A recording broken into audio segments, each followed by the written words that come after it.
Leasing a car versus buying a car.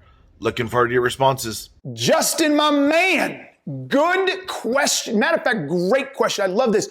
Lease a car versus buy a car. So, ladies and gentlemen, you are now about to witness. Passion, go like 0 degrees. I'm out the cage, gotta let out the beast. Revolutionary, gotta let out the streets. Locked in a cage, I'ma let out the. Hey, what's going on, peeps? Welcome to round 3 of Versus with me, Keenan, where I take on some of life's greatest questions, some of the conundrums, and some of those things we always wonder, who would win in a fight? So today I've got my lovely daughter Elle. We're gonna hit it again, and we're gonna answer some of your questions. So let's jump right in. What's our number one? Risk versus security. Risk versus security.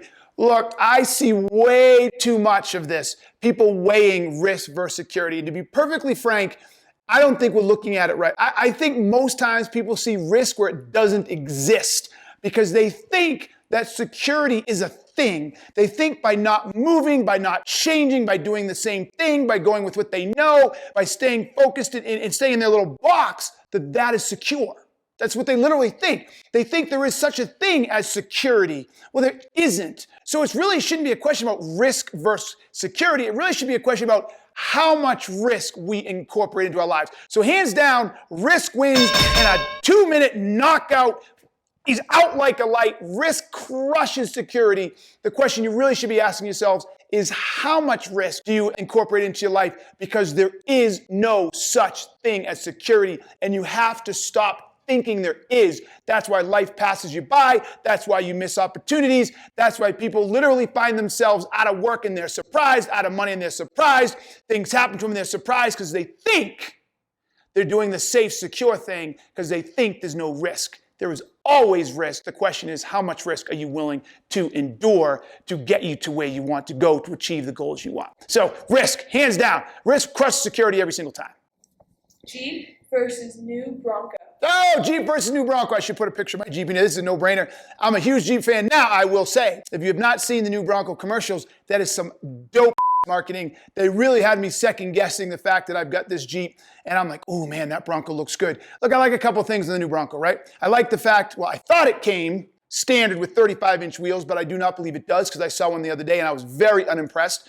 And I do like the fact that it comes with a V8 engine, and I think that is standard across all of them. So I'll give the new Bronco that. Although Jeep got hip and finally is coming out with their own V8 inside this, so you don't have to make it aftermarket anymore, which costs another 10 to 15, 20K. So, but in the end, I'm still going with the Jeep. The Jeep has the culture. The Jeep has the aftermarket. There's so much more you can do with Jeeps. There's so many other things you can do with them. So hands down, the Jeep crushes the new Bronco. But I give credit to the new Bronco marketing team. They got me questioning for a moment, but I actually saw one in person off the manufacturing line, and I was unimpressed. I'm unimpressed. I think like most thing American cars do, they have these baseline models and they only promote the big ones or the souped up ones, and no one ever gets those, or they're way more expensive than what they advertise. So no. Anyways, I'm back. Jeep. It's a Jeep thing. You don't understand.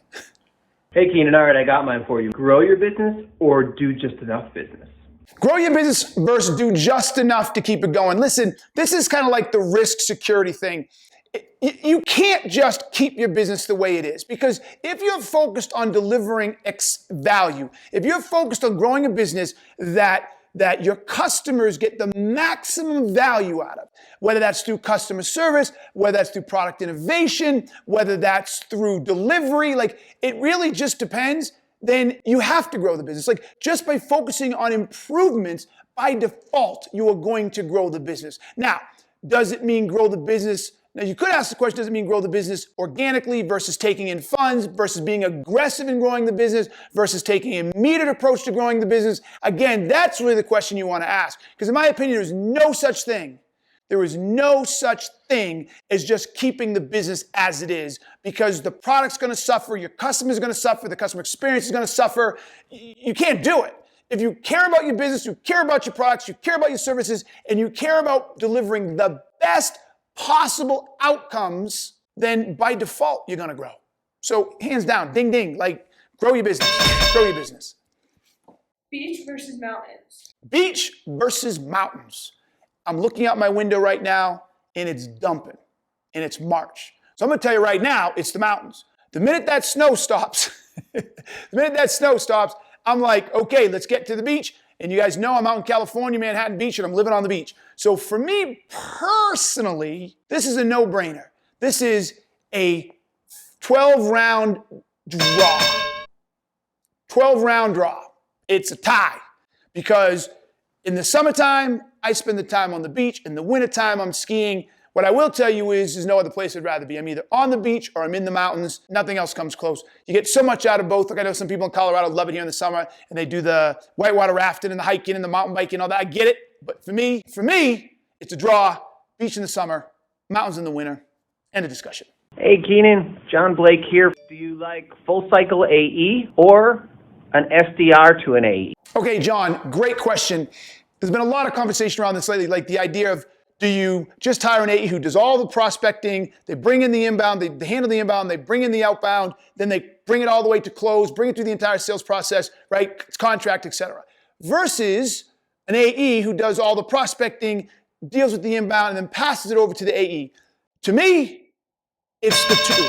I want an SDR and I want an AE. Now I want to pay my SDR more than what most people are paying them today, but I want to get a good SDR and I want him partnered with a good AE. So they're together, right? So it's a team. So rather than hiring two AEs or something like that, I team them together and give them a shared quota. Think about that. I like two. I like the SDR, I like the AE, and then I want them to have a shared quota so they understand that they've got to work together. So if the SDR is struggling or they don't like, the messaging isn't working, the AE can come in and help, and vice versa. If the AE is struggling, they can talk to the SDR can crank up his outbound and can do more things to help cover the AE, but neither one of them can be successful unless they're both successful. So that's the way we do it here. That's what I believe in. I want an SDR and AE. I want them partnered together, and they have a shared quota, and they have to deliver on that quota together, and not one can be successful with the other one without the other one's success. That's how I break it down. Great question. Hey, Keenan, leasing a car versus buying a car. Looking forward to your responses. Justin, my man, good question. Matter of fact, great question. I love this. Lease a car versus buy a car. So look, this is going to be an interesting one for some of you, but I want you to, the way I look at this is, look, I like cars. I actually love cars. But then after a while, I'm like, cars are just the biggest waste of money on the planet. I mean, for real. Like, what do they lose? Like 30%, 25% of their value in the first couple of years? It just precipitously declines over time. I mean, nothing sucks money out of your pocket like a car. And that's even a car that doesn't have any repair or issues, right? You don't have to fix the thing. You get a car that never breaks down, and you buy it brand new, and if you, let's say right now, I bet many of you didn't know this, right now the average car price now in America is over $40,000, right? Average car price is 40 grand. So if you buy an average car, you're spending 40 grand, and 2 years into that, that car is maybe worth 25, if you're lucky, right? $7,500, boom, right out of your pocket if you never pay a single dollar in fixing it in repairs. I mean, they're the worst. So here's how I break it down. I personally think that you buy a car and you never buy a new car. Ever. Don't ever buy a new car. Buy a new used car. 18 months on average, right? I know they're harder to come by because usually the leases aren't done or people haven't turned them in, but where you can find them, 18-month to 2-year-old cars, massive depreciations come off them already. They're like brand new, so what people call them, the new used cars. That's the way you go. You buy a new used car with anywhere between 12 and 30,000 miles roughly in there, 18 months to 2 years old, and you drive it into the ground. Then start over. Because you end up paying for that car and then you get free out of it. You get free, you maximize, you pay it off and you get to use it without a car payment and you get a little more free out of it. A lease, that just crushes you. You're basically making a car payment the rest of your life, you're paying the depreciation of that car, and you keep getting a new car every 3 or 4 years. You gotta watch how much you drive it. I think that's even more of a suck. I do. I think it's even more of a suck. If you've done the math and I'm wrong, someone show it to me. You might capture my attention. So in my opinion, easily, you buy a car, you never lease a car, you never ever buy a new car. You buy a new used and you drive it into the ground. 6, 7 years, go back, buy a new used, and drive for 6, 7 years and wash, rinse, repeat. So that's my sake, buy versus lease. All right, everybody, there you go. That was my versus round 3.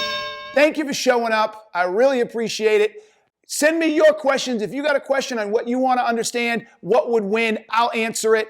Until next time, you know what I'm going to say. Peace. I'm out. Cold like 0 degrees. I'm out the cage, gotta let out the beast. Revolutionary, gotta let out the streets. Locked in a cage, I'ma let out the.